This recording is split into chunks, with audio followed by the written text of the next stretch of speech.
It was my home. I grew up there. Some residents lost everything after a fire swept through 5 buildings in Pulaski. Tonight, we're bringing you continuing coverage of breaking news. Good evening and thanks for joining us. Authorities say the blaze displaced dozens of people but caused no serious injuries.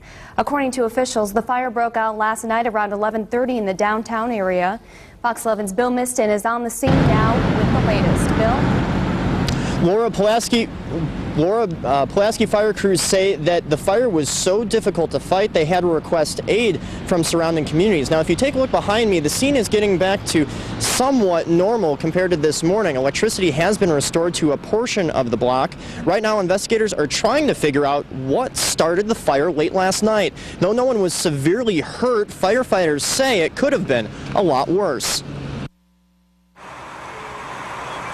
This was the scene early Saturday morning in downtown Pulaski. Pulaski fire officials got the call for black smoke coming from Wood Lane's bowling alley late Friday night. When firefighters arrived on scene, fire was coming out the front window. They say they knew they were dealing with something serious. We tried to attack it from inside and we were met with flames at the top of the stairs, so we went to an exterior attack from that, and after there it just snowballed. Pulaski's fire chief says the fire spread easily through the old buildings, jumping from roof to roof. Crews activated the MABUS system, the mutual aid box alarm system, requesting mutual aid to fight the fires. One of the problems that we did have is our water supply.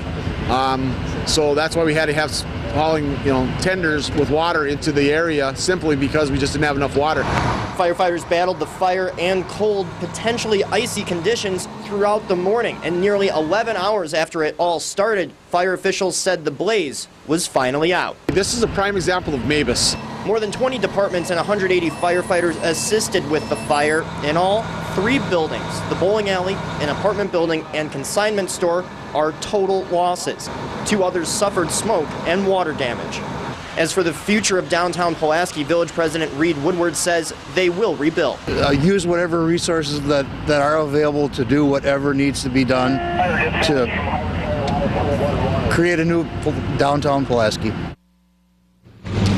Now, 2 firefighters were injured during the blaze. They suffered minor injuries. Now, I just spoke with the fire chief a little while ago. He says that Pulaski Street will be closed indefinitely until investigators are done with their investigation. That includes the arson task force. He says that it's not that the fire is suspicious, but it's the scope of the fire. They need to make sure they cover their bases. We'll be sure to have as much information for you as soon as we get it. But for now, reporting live in Pulaski, Bill Miston, Fox 11 News. Laura, back to you. Thank you, Bill. A lot of resources were needed to battle that fire. Here's a quick recap. More than 20 emergency crews responded to the scene. That includes 180 firefighters. 2 were taken to the hospital with minor injuries. Crews had to use more than 2 million gallons of water to put out the flames. About 40 people were displaced from the block during the fire. All of the residents were able to escape safely.